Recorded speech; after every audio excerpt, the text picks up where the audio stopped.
We here at M&A TV are very pleased to have Robert McFarlane, co-founder of the U.S. Energy Security Council, and of course a former National Security Advisor, with us today. Bud, thank you so much for joining us. Always a pleasure, Claudia. Oh, thank you so much. Well, let's just get right to it. Of course, the big issue is cybersecurity. So how secure or vulnerable is the global and U.S. energy infrastructure, would you say, to a threat, a cybersecurity threat? I'm afraid it's very vulnerable. There are so sophisticated hackers in almost every country in the world.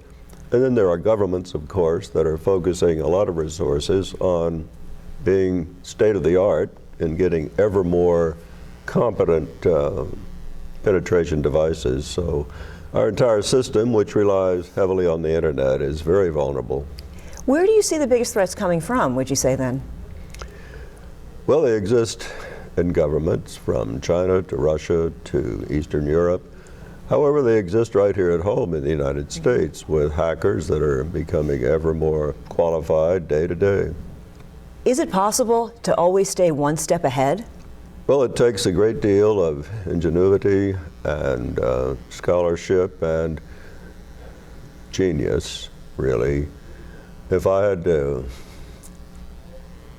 forecast where we're going to see over time, the more innovation and competence at hacking is going to be in Eastern Europe and Russia, I think more so than China. The ability in terms of just focus on math at a very early age and throughout our school system is very, very highly developed in those countries. And using that knowledge to innovate is a tradition. So important to have all those STEM and STEAM programs that you're starting to see more frequently in the schools. You know, taking a step back for just a moment, you've had such a long career, and the world has changed so much in regard to how we are threatened. I mean, from when you were with the Reagan administration to now, talk to us about the evolution, and if you ever foresaw in the future that it would come to a situation like this where cybersecurity would be one of our greatest threats. Well, the threat was a much less daunting agenda back in those days. It was fairly predictable, centered on the Cold War and conventional armaments, tanks, planes, ships, and so forth. Not that we didn't have some devices that were original and cutting edge, but today no one really foresaw the sophistication of hacking and the vulnerability of our new systems. So it's a much more complex, diverse set of threats we're facing today. As a government, what do we have to do to stay ahead of this? Well, we have to both harden our systems and we have to engage the private sector in helping government. Today, for example, the vulnerabilities of an enterprise system can be overcome. Companies like those here today, WiseKey and others, are doing an excellent job of enabling enterprises to protect themselves. However, companies that own and operate operating systems, Google, Android, Microsoft, because those enable the communication between the enterprise and their distribution list, it's essential that those be improved quite a lot. Google and Microsoft are putting a lot of resources into doing exactly that, but we have a long way to go. Regarding the Nsa Scandal in the U.S., how does an individual like Edward Snowden really get access to that much data?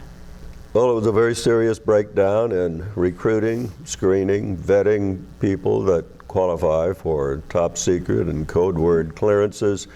And it was just human error, sloppy screening and vetting of people that come into these very sensitive agencies. Okay, so we're going to change gears a little bit. We're going to go more energy related right now. Many commentators say that the recent drop in the oil prices, of course we all love that when we fill up our tanks. It's nice to see gas in some parts of the country now under $3, that it's good for the economy, but I don't know, in the long run, if it will result in a reduction in oil exploration. What's your view on that?